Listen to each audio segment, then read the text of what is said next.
জয় গুরু, হরে কৃষ্ণ।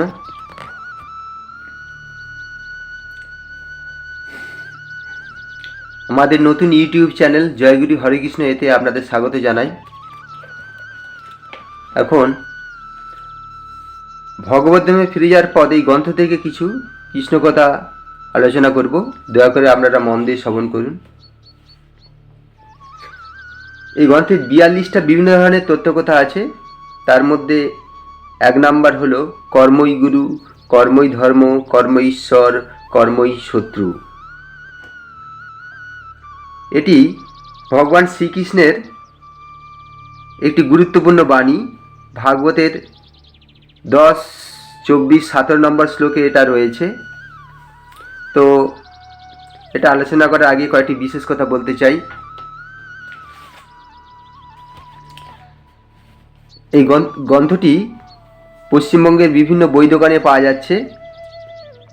তো কয়েকটি বিশেষ বই দোকানের নাম হলো কলকাতার মহেশ গিরিজা সংস্কৃত লাইব্রেরি, মেছেদার রায় এন্টারপ্রাইজ,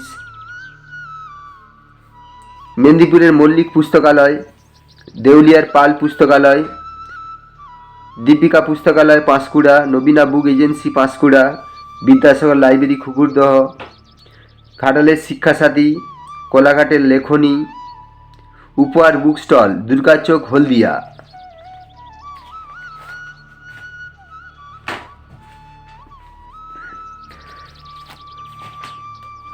যাক, তত্ত্বকথাটা আলোচনা করা যাক।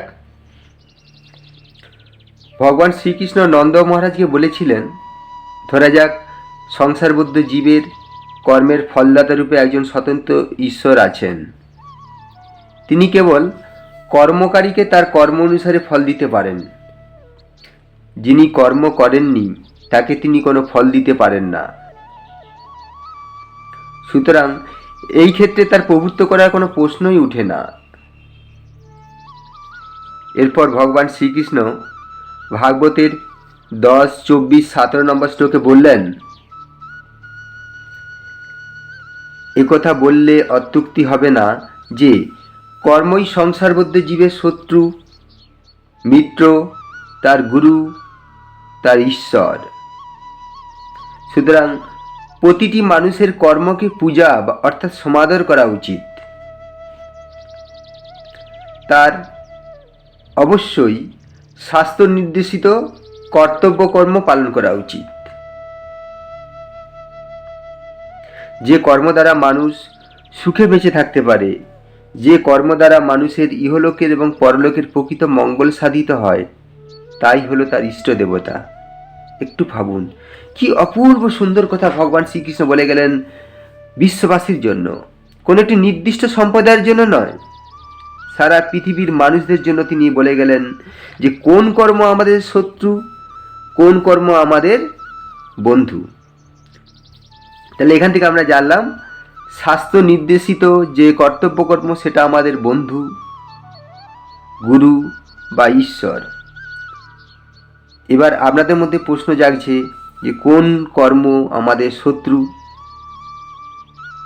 এর ঠিক উল্টো যে কর্মগুলো, অর্থাৎ শাস্ত্র নিষিদ্ধ যে কর্ম অর্থাৎ পাপ কর্ম, তা হলো আমাদের শত্রু।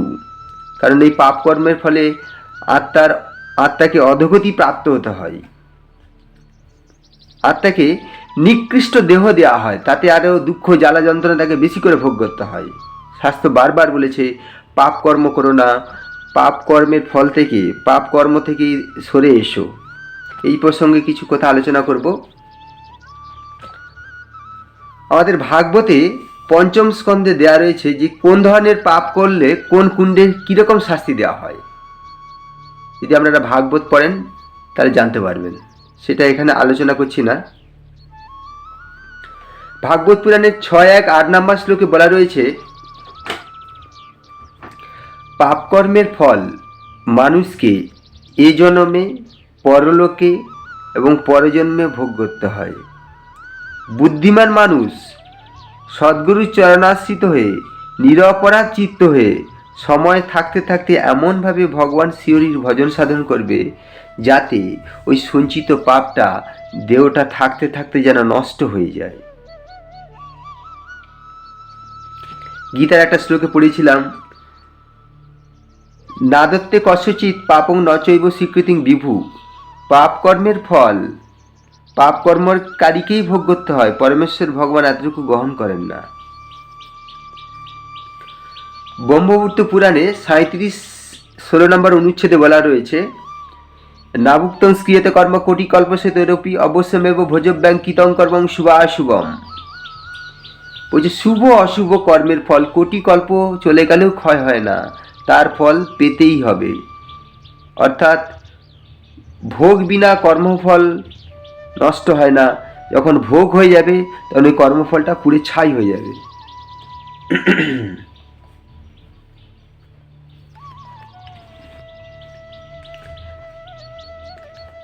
শাস্ত্রে বিভিন্ন ধরনের পাপ কর্মের কথা বলা রয়েছে। কয়েকটি বিশেষ পাপ কর্মের কথা আমি বলতে চাই, এগুলো অবশ্যই আমাদের বর্জন করতে হবে। যেমন জুয়া খেলা, নেশাদ্রব্য গ্রহণ করা, অবৈধ নারী বা পুরুষ সঙ্গ করা, জীব হিংসা করা।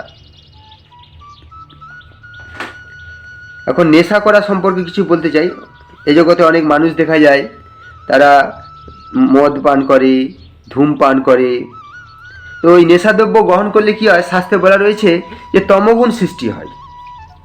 গীতার গুণোত্তর বিভাগ যোগে আছে যে 3টে গুণ আছে, সত্যগুণ, রজগুণ, তমগুণ। মৃত্যুর সময় যে গুণের আধিক্য ঘটবে পরের জন্মটা সেরকমভাবে সে প্রাপ্ত হবে। যদি মৃত্যুর সময় সত্যগুণের আধিক্য থাকে সে উচ্চলোক প্রাপ্ত হবে।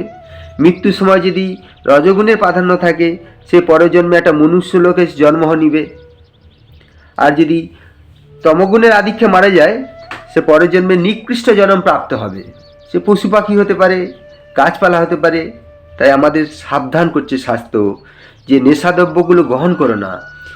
এতে কি হয়, আত্মার অধোগতি প্রাপ্ত হয়। অর্থাৎ আত্মাকে নিকৃষ্ট দেহ, নিম্নমানের দেহ দেওয়া হয়, সেখানে আরও জ্বালা যন্ত্রণা কষ্ট বেশি করে পোয়াতে হবে। বুঝাতে পারলাম? এবার অবৈধ নারী বা পুরুষ সঙ্গ সম্পর্কে আমাদের শাস্ত্রে কি বলা রয়েছে আলোচনা করব। ভগবান শ্রীকৃষ্ণ উদ্ধবকে 11 ভাগবতের 11, 14, 30 নম্বর শ্লোকে বলেছিলেন, হে উদ্ধব, অবৈধ নারী বা পুরুষ সঙ্গ হতে জীবকে যেভাবে ক্লেশ ও বন্ধনে পড়তে হয় অন্য কিছু তো হয় না। তাই উদ্ধব, এর থেকে প্রত্যেকের সাবধান থাকা উচিত। ভগবান কপিলদেব, যিনি নারায়ণের অবতার, মাতা দেবহতীকে বলেছিলেন ভাগবতের 3:31, 39 নম্বর শ্লোকে, মুমুক্ষু ব্যক্তিগণ যিনি মোক্ষ লাভ করতে চান তিনি কখনো অবৈধ নারী বা পুরুষ সঙ্গ করবেন না। মুমুক্ষু ব্যক্তিগণের কাছে অবৈধ সঙ্গ হল নরকের দরজা স্বরূপ।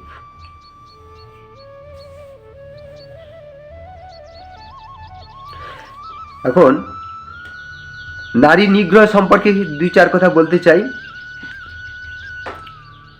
বর্তমান সমাজে দেখা যায় রাস্তাঘাটে, পথে ঘাটে, হাটে বাজারে, কর্মক্ষেত্রে, ধর্মক্ষেত্রে বিভিন্ন স্থানে নারীরা লাঞ্ছিতা, অত্যাচারিত হচ্ছে।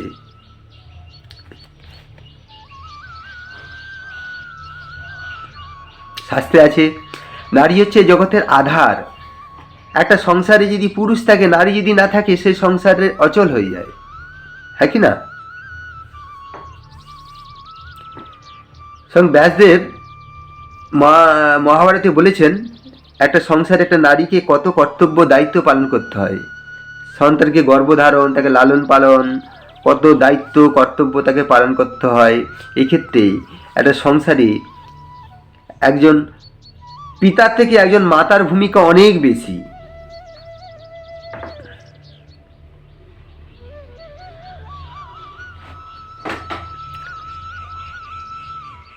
মার্কেন্ড পুরাণে শ্রীচণ্ডীতে বলা রয়েছে,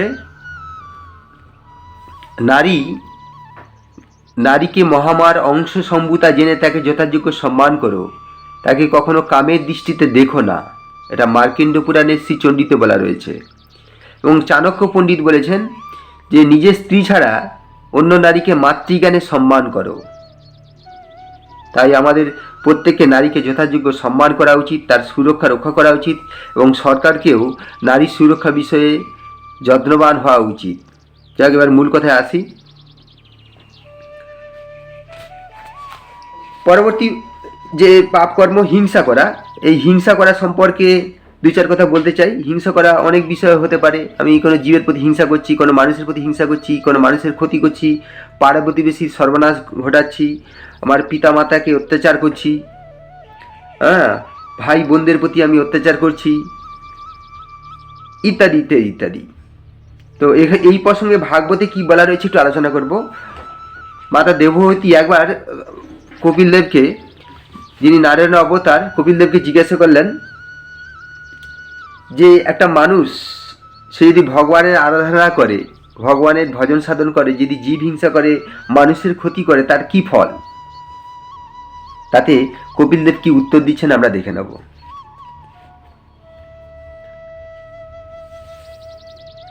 ভগবান কপিলদেব ভাগবতের 3:29, 21 থেকে 24 নম্বর শ্লোকে বলেছেন, ভাগবতের 3:29, 21 থেকে 24 নম্বর শ্লোকে কপিলদেব বললেন, আপনারা ধ্যান দিয়ে শুনুন। আমার বিগ্রহ পূজায় যুক্ত আমার যে সকল ভক্ত জীব তথা মানুষের ক্ষতি সাধন করে, তাদের উৎপীড়ন করে এবং তার ফলে তাদের প্রত্যেকের শরীরে পরমাত্মা বা অন্তর্যামী বিরাজমান আমাকে অবমাননা করে, আমাকে দ্বেষ করে, তারা কখনো মানসিক শান্তি লাভ করতে পারে না। হাজার হাজার উপাচারের আমার পূজা করলেও আমি তাতে সন্তুষ্ট হই না।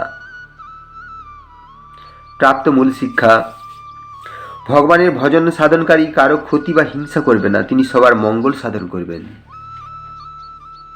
দেখুন আমাদের শাস্ত্রে জীব হিংসা বিষয়ে কি বলছে দেখে নেন। গীতার 6:32 নম্বর শ্লোক থেকে আমরা জানতে পারি, যিনি অপরের দুঃখকে নিজের দুঃখ বলে অনুভব করেন এবং তা দূর করার চেষ্টা করেন, তিনি একজন যোগী।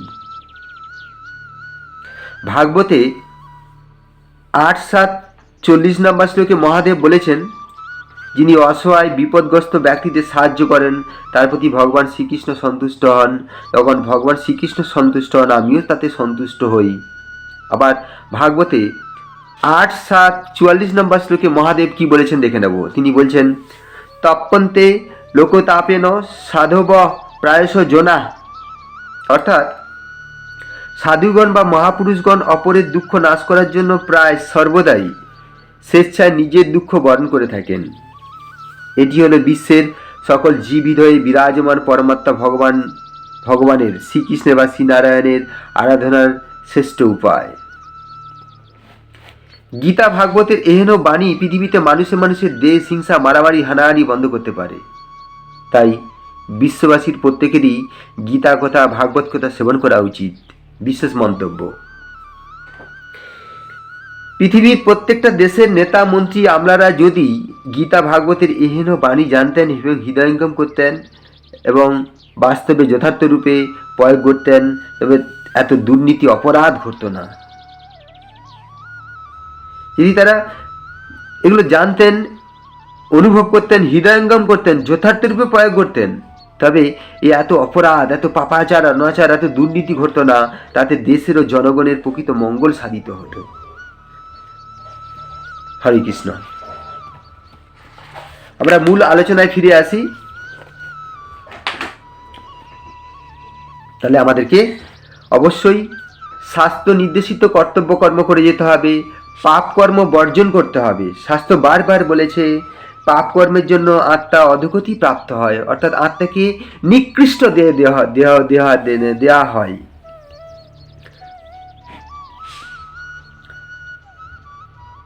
পরের আলোচনায় আসছি। ভাগবত আসরে কোনো এক মহারাজ বলেছিলেন, জীবনটা একটা নোটবুক, যার প্রথম পৃষ্ঠায় জন্ম, আয়ু, বন্ধন, প্রাক্তন কর্মফল ভোগ, বিদ্যা, বুদ্ধি এবং শেষ পৃষ্ঠায় মৃত্যু নির্ধারিত হয়ে থাকে পূর্বজন্মের কর্ম অনুসারে। তাহলে পূর্বজন্মের কর্ম অনুসারে পরবর্তী জন্মে কি কি স্থির হয়ে থাকে, ফিক্সড হয়ে যায়? জন্ম, আয়ু, বন্ধন, প্রাক্তন কর্মফল ভোগ, বিদ্যা, বুদ্ধি, মৃত্যু। অর্থাৎ একটা মানুষ পৃথিবীতে আসার আগেই তার যে বিষয়গুলো ফিক্সড হয়ে যাচ্ছে, সেগুলো কি কি? তার কোথায় জন্ম হবে, তার আয়ু কেমন হবে, তার সম্পর্কের বন্ধন কেমন হবে, এবং সে প্রাক্তন কর্মফল ভোগটা কেমনভাবে করবে, বিদ্যাবুদ্ধি কেমন হবে, হ্যাঁ, এবং মৃত্যুটা কেমনভাবে হবে, কখন হবে, এগুলো ঠিক হয়ে যাচ্ছে। যেমন ঔষধ বাজারে আসার আগে তার এক্সপায়ারি ডেট ফিক্সড হয়ে যায় কি না? দেখবেন বাজারে আসার আগে তার এক্সপায়ারি ডেটটা খোলকে লেখা হয়ে থাকে, আপনারা দেখবেন। আর মাঝের ফাঁকা পৃষ্ঠাগুলো ভালো কর্ম দিয়ে পূরণ করতে হবে। শিক্ষক মহাশয় যেমন ছাত্রের খাতায় ভালো লেখা আশা করে, তেমনি পরমেশ্বর ভগবান মানুষের জীবন নোটবুকে ভালো কর্ম আশা করে। তাই আমাদেরকে সদাচারী হয়ে জীব তথা মানবের কল্যাণ সাধন করতে হবে। পিতা মাতা শ্রীপুত্র পরিজনদের প্রতি কর্তব্য দায়িত্ব পালন করতে হবে, এবং সদ্গুরুর চরণাশ্রিতে মনুষ্য জীবনের প্রধান উদ্দেশ্য ভগবত ভক্তি অনুশীলন করতে হবে। তাহলে এই কর্মগুলো করলে আমাদের মঙ্গল হবে। সেটা কি? সদাচারী হয়ে জীব তথা মানবের কল্যাণ করতে হবে, এবং পিতা মাতা স্ত্রী পুত্র পরিজনদের দায়িত্ব কর্তব্য পালন করতে হবে। তারপরে একজন সদ্গুরু ধরতে হবে, ধরে তার নির্দেশ মতো ভগবানের ভজন সাধন করতে হবে। এই জগৎ থেকে দেখা যায় অনেক পিতামাতারা খুব বঞ্চিত হচ্ছে, তাদেরকে তাদের ছেলেমেয়েরা দেখছে না। এই সম্পর্কে ভাগবতে ভগবান শ্রীকৃষ্ণ 10:45-6 এই শ্লোকে কি বলেছে আমরা একটু দেখে নেব। ভগবান শ্রীকৃষ্ণ বলেছিলেন, যে সন্তান তার পিতামাতাকে দেখাশোনা করে না, তাদের রক্ষণাবেক্ষণ করে না, মৃত্যুর পর জমালে সে গতি লাভ করে এবং যাতনা ভোগ উপযোগী দেহ সে প্রাপ্ত হয়। এই যমদূতরা তার মাংসকে ছিঁড়ে তাকে খাওয়ায়।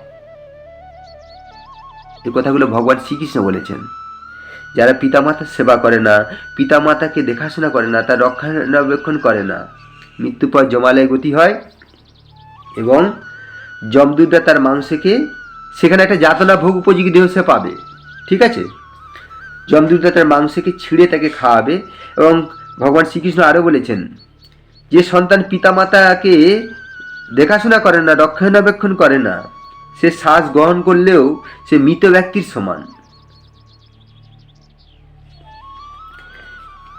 এবং উদ্ধব গীতা আমরা পাই একটা সংসারে একজন গৃহস্থ কিভাবে থাকবে।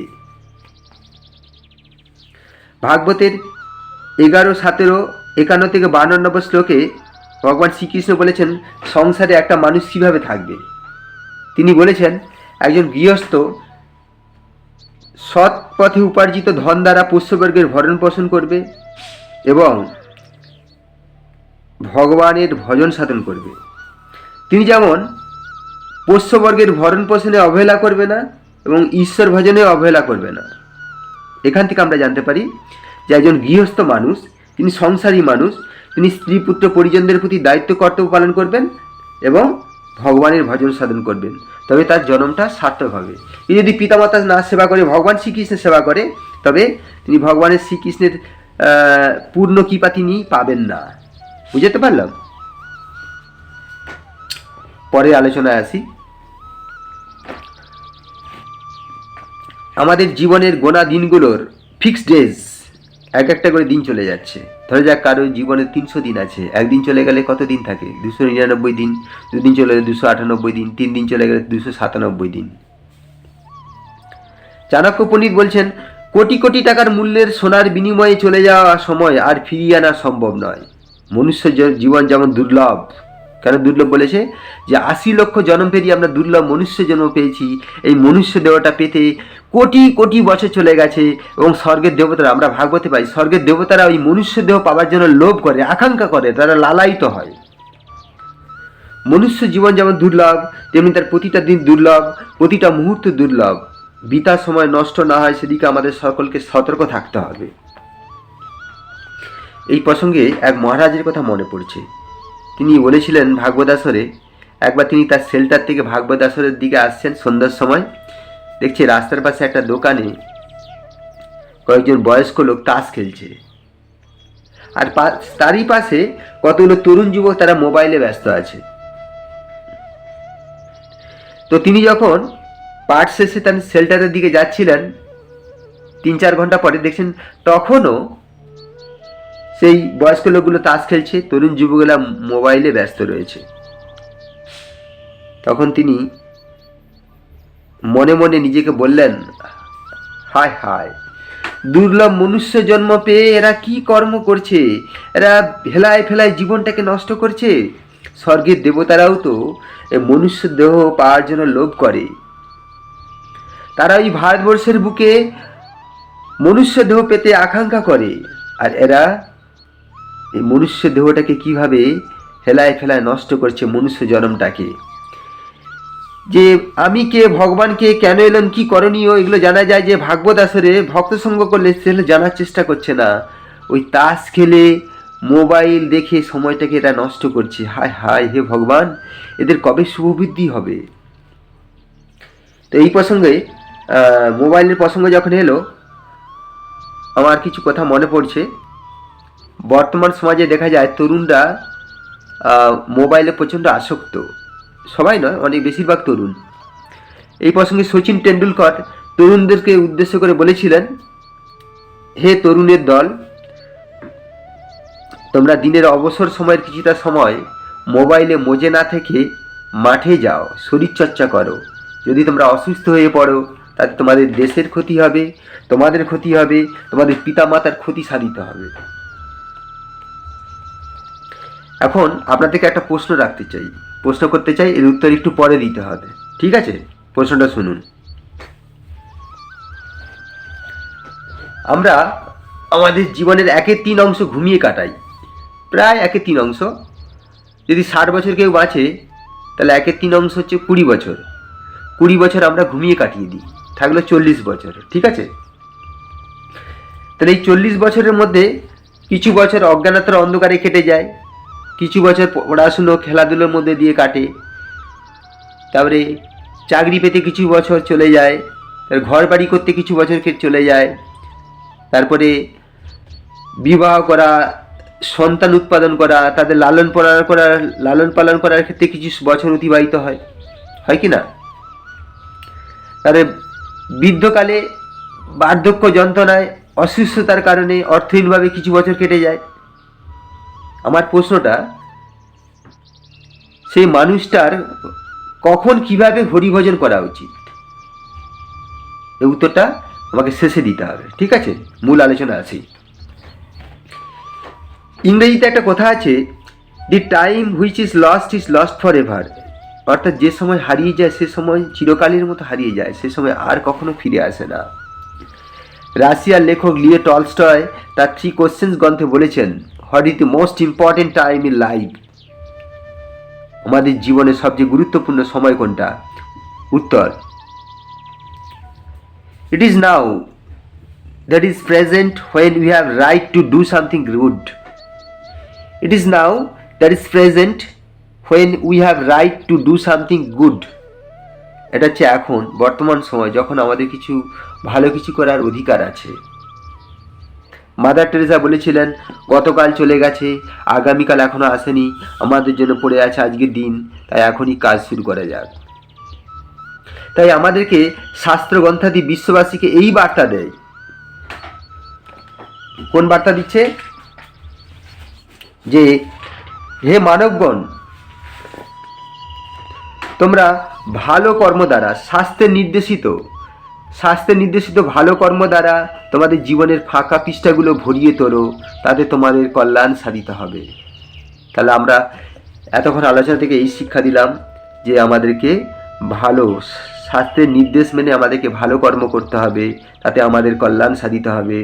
আর যে কর্ম করলে আমাদের আত্মার অধোগতি প্রাপ্তি হয়, সে কর্ম থেকে আমাদের দূরে থাকতে হবে, অর্থাৎ পাপ কর্ম আমাদের কখনো করা উচিত হবে না।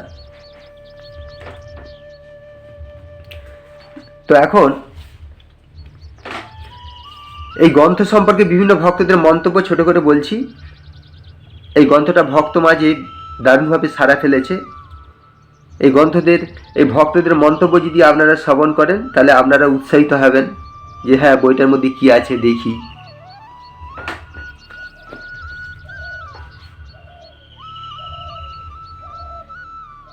বাগনানের এক ভক্ত বলেছিলেন, এমন গ্রন্থ আমার জীবনে 5-6 বছর আগে কেন এলো না? অর্থাৎ তিনি বলতে চাইছেন ভগবদ্ধামে ফিরে যাওয়ার পথ এই গ্রন্থটি আরও 5-6 বছর আগে এলে তার ভালো হতো। কোলাঘাটের এক ভক্ত বলেছিলেন 250 টাকার বিনিময়ে এই গ্রন্থ কিনে মনে হচ্ছে অনেক টাকার সম্পদ লাভ করেছি।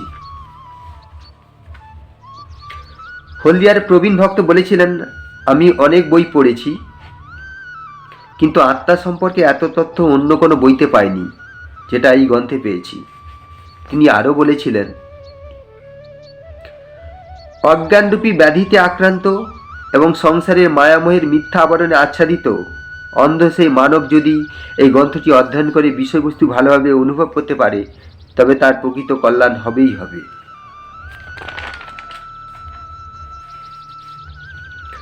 ঘাটালের এক ভক্ত বলেছিলেন মায়াঘুমে আচ্ছন্ন মানুষ দেহ রোগ সারাতে ভেলোর যায়, কলকাতা যায়, তারা হাজার হাজার লাখ লাখ টাকা খরচ করে, কিন্তু ভবরোগ অর্থাৎ জন্ম মৃত্যু জোড়া ব্যাধি থেকে চিরকালের মতো মুক্তি পেতে তারা সচেষ্ট হয় না। ভবরোগ থেকে চিরকালের মতো মুক্তি পেতে এই গ্রন্থটি সাহায্য করবে। দেখুন ভবরোগ কোনগুলো? জন্ম মৃত্যু জোড়া ব্যাধি যে তিতার জ্বালাগুলো আছে একসাথে এগুলোকে ভবরোগ বলা হয়। এ থেকে রেহাই পাওয়ার উপায় হচ্ছে আত্মজ্ঞান, সদ্গুরুর চরণাশ্রিতে আত্মজ্ঞান লাভ করা, ভগবানের ভজন সাধন করা। তাই আমাদের প্রত্যেককে সাধু সঙ্গ করতে হবে এবং তাদের মুখ নিশ্চিত শাস্ত্র কথা, বিশেষ করে গীতা, ভাগবত, চৈতন্য চরিতামৃত কথা, উপনিষদ কথা শুনতে হবে। ক্ষীরপায়ের এক ভক্ত বলেছিলেন এই সংসারে মানুষ কত কিছুই অভাব বোধ করে। সে ভাবে আমি টাকা চাই, গাড়ি চাই, বাড়ি চাই, সুন্দরী স্ত্রী চাই, সন্তান চাই, আরও অনেক কিছু, কিন্তু সে ভগবানের অভাব বোধ করে না। যদি সেই গ্রন্থটি ভালোভাবে পড়ে তবে সে ভগবানের অভাব বোধ করবে। কলকাতার এক ভক্ত বলেছিলেন সংসারের মায়াময়ে ঘুমিয়ে থাকা মানুষ জন্ম জন্মান্তর ধরে যে ভুলটা করে আসছিল তা ভাঙবে যদি সে এই গ্রন্থ অধ্যয়ন করে বিষয়বস্তু ভালোভাবে হৃদয়ঙ্গম করতে পারে।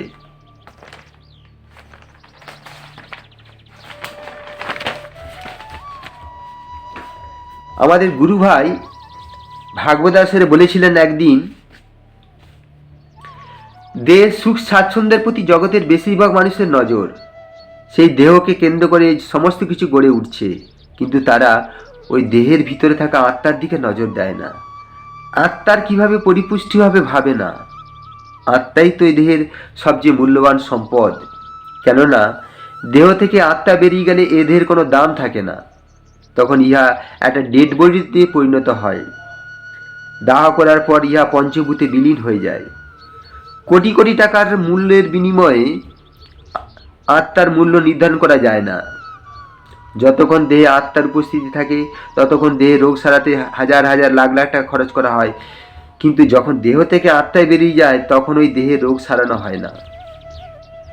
ভগবান কৃপা করে এত সুন্দর দেববাঞ্ছিত মনুষ্য দেহ আমাদেরকে দান করেছেন, আবার সময় মতো তা কেড়ে নেবেন। তারপর আমাকে অর্থাৎ আত্মাকে পরলোক যাত্রা করতে হবে। নিখিল বিশ্বে প্রতিটি আত্মার মূল উৎস হচ্ছে পরমাত্মা ভগবান। তাই প্রত্যেক আত্মার আসল খাবার হলো পরমাত্মা ভগবানের ভজন পূজন। এই প্রসঙ্গে গীতার একটা শ্লোক মনে পড়ছে। শ্লোকটা এরকম ছিল, গীতায় ভগবান শ্রীকৃষ্ণ বলছেন মমেই বাংশ জীবলোকে জীবভূত সনাতন, অর্থাৎ এই জগতের সমস্ত জীব আমার সনাতন বিভিন্ন অংশ, অর্থাৎ তারা সকলে আমারই সন্তান। যাই হোক, এটাই সেই আত্মতত্ত্বের জ্ঞান যেটা লাভ ও প্রয়োগ না করতে পেরে সংসার মধ্যে জীবেরা বারবার ভয়ঙ্কর জন্ম মৃত্যু চক্রে পড়ে এবং তিতা দুঃখ ভোগ করে। আত্মতত্ত্বটা কি একটু বলে দিই। আমি কে? আমি দেহ নই, আমি হলাম চিন্ময় আত্মা, যা হলো ভগবান শ্রীকৃষ্ণ বা নারায়ণের অংশ। আমি দেহ নই, আমি হলাম চিন্ময় আত্মা, যা হলো ভগবান শ্রীকৃষ্ণ নারায়ণের অংশ। এতে উনি হলেন প্রভু, আমি হলাম নিত্য দাস। ওনার সেবা করাই হলো আমার প্রধান উদ্দেশ্য। কিন্তু মায়ার জগতে সে মায়ার প্রভাবে সেসব ভুলে গেছে। এটা জানবে কিভাবে? যদি শাস্ত্র পড়ে, যদি সে সাধু বা ভক্ত সঙ্গ করে, তবে সে জানতে পারবে আমি কে, ভগবানকে, আমার করণীয় কি। যাই হোক, কেউ যত বড় মন্ত্রী হোক বা বিচারপতি হোক বা বিজ্ঞানী হোক বা ডাক্তার হোক বা উকিল হোক বা শিল্পপতি হোক বা প্রফেসর হোক বা কোটিপতি হোক, সে যদি ওই আত্মতত্ত্বের জ্ঞান লাভ ও প্রয়োগ না করতে পারে তবে তার প্রকৃত শান্তি নেই। ব্রহ্মাণ্ডের বিভিন্ন স্থানে অনিত্য দেহধারণ উচ্চতর নিম্নতর করে তাকে ঘুরতে হবে এবং মায়া পিশাচী তিতা দুঃখরূপী লাথি ডাকাতে তাকে ক্লান্ত বিধ্বস্ত বিপর্যস্ত অস্থির হতে হবে। আর এই গ্রন্থটি প্রত্যেকেই আত্মতত্ত্ব ভালোভাবে বুঝতে সাহায্য করবে। শুধু ভারতবর্ষে নয়, সারা পৃথিবীর প্রত্যেক মানুষের এই ধরনের গ্রন্থ সংগ্রহ করে পড়া উচিত। জয় গুরু হরিকৃষ্ণ। এখানে কৃষ্ণ কথায় বিশ্রাম দিলাম। ভুল ত্রুটি থাকলে ক্ষমা করবেন। আর এই ভিডিওগুলো যদি ভালো লাগে তাহলে আপনারা লাইক করবেন, শেয়ার করবেন, সাবস্ক্রাইব করবেন, তাহলে নতুন ভিডিও বানাতে আমরা উৎসাহিত হব। জয় গুরু হরিকৃষ্ণ।